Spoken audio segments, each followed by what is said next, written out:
Armando Broja do të mungojë në fushë për të paktën disa javë. Lajmi është konfirmuar nga trajneri i Burnleyt, Scott Parker, i cili sqaroi situatën para sfidës së fundjavës ndaj Chelsea-t në Londër. Sulmosi i kombëtares shqiptare po përballet me një lëndim të lehtë, por të mjaftueshëm për ta mbajtur jashtë grumbullimeve. Prej 2 javësh, ai nuk ka qenë pjesë e ekipit dhe sipas Parker, problemi ka qenë i pranishëm prej disa kohësh, duke detyruar stafin mjekësor të ndërhyjë. Nuk do të jetë i disponueshëm këtë fundjavë. Ka pasur një shqetësim të vogël që ka zgjatur disa javë dhe na është dashur të ndërhyjmë.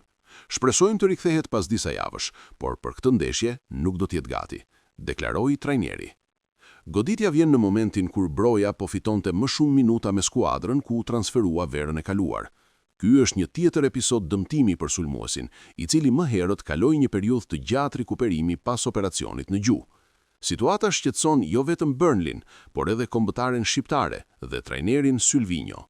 Kuqëzinjt do të përballen me Polonin më 26 mars në Varshavë në fazën play-off për FIFA World Cup 2026. Në skenarin më optimist, Broja mund të rikthehet Burnleyt në mesin e marsit, por mbetet e paqartë nëse do të jetë në formën e duhur për sfidën vendimtare të kombëtares, që mund të detyrohet të kërkojë alternativa në repartin ofensiv.